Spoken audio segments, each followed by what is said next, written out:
but the Marc Stein reporting with Naz Reid and Myles Turner. So I kind of want to like spin this question. Out of like those two players that were mentioned, who do you think would probably be more realistic for the Pistons to attain this free agency? I think Nas, just because while I said I don't think Minnesota would let him go, you brought up a good point. It maybe depends on how they feel about Julius Randle and what happens with that situation. Indiana is about to play in the NBA Finals. You can't let your starting center walk when your center situation is a little bit like Anthony. They were playing Tony Bradley in this series, and then like all due respect to Thomas Bryant, because he came out and played huge in Game 6 and hit some threes. Like I just think because of their situation, it would be really hard for Indiana to let Myles Turner walk unless there is a path to another center that I'm. Listen, when we do mock drafts over on Game Theory, we almost always draft a center for them just to give them a backup. If they go into the offseason, they don't have a starter or a backup, that seems a little bit problematic to me. So I just think Nas, because it may be more likely that Minnesota would let him walk, or if it's a sign in, however it would have to work, I think it's more possible that he is just allowed to leave his current team compared to Turner. I think Turner, and maybe we talked about how we're like both like not the best in terms of like evaluating contracts. I think Turner could get $30 million a year easily. Yeah, it'd be and interesting. I think Indiana wants to probably keep him at all costs. Like to your point, like Tony Bradley was like a one-time Piston for like 10 minutes during the Troy Weaver era before he waved them, stretched and waved them. Part of the reason they're backups is because Wiseman was probably going to play, another former Piston legend, and so they did have some injury stuff. But if I'm not mistaken, I think even those guys that got hurt I know Wiseman. Yeah, and Bryant, both unrestricted free agents. Bradley, Isaiah Jackson's a restricted free agent, so he technically could still stay around and be a backup there. But I forget, man. They had really bad luck this year with their bigs. So Isaiah Jackson, man, that kid's got a high motor. I completely forgot about him. But I like Myles. Like I was looking like really early. I was like, oh, he's a free agent. That could be interesting for the Pistons, depending on like what happens this season. This is like way before Malik and all those guys went crazy. This is like maybe like first week in the season. I'm looking at possible stretch fives, because like outside of like Stu, like Durant just wasn't bringing it. I was like, maybe that's an option. I think it's a little bit unrealistic to try to get a Myles Turner, because I feel like you'd have to give up a lot. It'd probably be a sign and trade, and then like what happens with like Malik, what happens with Dennis. Like you're going to have to move a lot of parts financially to make that work.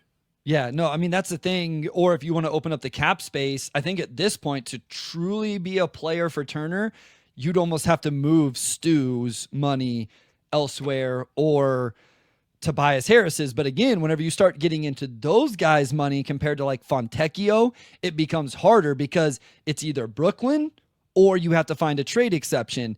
And Stu, even at $15 million, there's just not going to be as many of those trade exceptions, right? Because if you're trying to open up cap space, you're trying to trade it where you're not getting any money back for those guys. And so I do think Turner's just going to, I think it would be difficult. It'd be interesting if like Indiana facilitated a sign and trade for Turner. Like I don't see how they don't value him enough to bring him back. And I will say, like, I didn't think he was great in the Knicks series. I thought he was awesome in the first two series of the playoffs. I thought in the Knicks series, he really struggled with Cat. Cat's obviously an incredible offensive player.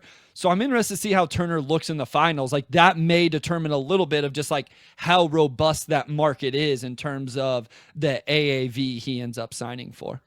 Yeah, I mean, he's going to have his hands full with Chet and Hartenstein and all those guys. That's a squad. Man, that's going to be a fun series. I can't wait. Yep. I can't wait. Naz, I think, is more realistic. I know you kind of touched on it, because